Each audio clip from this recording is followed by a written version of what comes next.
Hello guys, welcome back. ನಾವು ಚೌಟ್ರಿಗೆ ಬಂದು reach ಆದ ತಕ್ಷಣ ಫಸ್ಟು ರೆಡಿ ಆಗಿಬಿಟ್ವಿ. ಎಷ್ಟು ಬೇಗ ರೆಡಿ ಆದ್ವಿ ಅಂದರೆ ಗಂಡು ಹೆಣ್ಣು ಕೂಡ ಇನ್ನೂ ರೆಡಿ ಆಗಿರಲಿಲ್ಲ, ಇನ್ನೂ ರಿಸೆಪ್ಷನ್ ಕೂಡ ಸ್ಟಾರ್ಟ್ ಆಗಿರಲಿಲ್ಲ.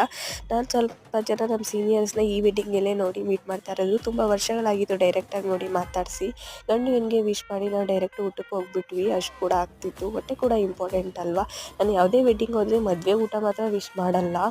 ಸೊ ನೀವ್ಯಾರಾದರೂ ಮಿಸ್ ಮಾಡದೆ ಊಟ ಮಾಡ್ಕೊಂಡು ಬಂದಿರೋದಾದರೆ ಕಮೆಂಟ್ ಮಾಡಿ. ಫಸ್ಟ್ ಆಫ್ ಆಲ್ ಯಾಕ್ರಿ ಮಿಸ್ ಮಾಡ್ಕೋಬೇಕು? ಅಷ್ಟು ವೆರೈಟಿ ಐಟಮ್ಸ್ನ ಒನ್ ಬೈ ಒನ್ ತಂದು ಹಾಕ್ತಿರ್ತಾರೆ ತಿನ್ನೋಕ್ಕೆ ನಮಗೆ. ಸೊ ನಾನಂತೂ ತುಂಬ ಇಷ್ಟಪಟ್ಟು ತಿಂತೀನಿ ಬಾಳೆಲೆ ಊಟ ಅಂತೂ. ಎಸ್ಪೆಷಲಿ ನಮ್ಮ ಹಾಸ್ಟೆಲ್ ಎಕ್ಸ್ಪೀರಿಯನ್ಸ್ ಅಂತ ಆಮೇಲೆ ನಮ್ಮ ಆಟೆಗಂತೂ ಟೈಮೇ ಸಾಕಾಗ್ತಾ ಇರಲಿಲ್ಲ, ಅಷ್ಟು ಚೆನ್ನಾಗಿತ್ತು. ನೋಡಿದ್ರೆ ನಾವು ಎಲ್ಲಿ ಹೋದ್ರು ಕಲರ್ಫುಲ್. ಜೀವ ತಂದವಳೆ ಜೀವ ತೆಗಿಯೋಳೆ ಈ ಸಾಂಗ್ ಡೈರೆಕ್ಟರ್ ನಮ್ಮ ನೋಡಿ ಬರ್ತಿರೋದು ಅನ್ಸುತ್ತೆ. ನಾವ್ ಹೆಣ್ಮಕ್ಳು ಹಿಂಗೆ ಫಂಕ್ಷನ್ ಅಂದ್ರೆ ಸಾಕು, ಇರೋ ಬರೋ ಒಡೆ ಹುಡುಕಿ ಹಾಕೊಂಡ್ಬಿಡ್ತೀವಿ. ಮದುವೆನೇ ಆಗಿರ್ಲಿ, ಬೇರೆ ಚಿಕ್ಕ ಪುಟ್ಟ ಫಂಕ್ಷನ್ ಆಗಿರ್ಲಿ, ಎಲ್ಲ ನಮ್ಮನ್ನೇ ನೋಡ್ಬೇಕು. ಆ ತರ ಟಿಪ್ ಟಾಪ್ ರೆಡಿ ಆಗ್ತೀವಿ ನಾವು ಹೆಣ್ಮಕ್ಳು. ಗ್ಯಾಪಲ್ಲಿ ಒಂದು ರೀಲ್ ಮಾಡಿಕೊಂಡು ರೂಮಿಗೆ ಬಂದು ಗ್ಯಾರಂಟಿ ಆಗ್ತಾ ಆಟೆನ ಕಂಟಿನ್ಯೂ ಮಾಡಿದ್ವಿ.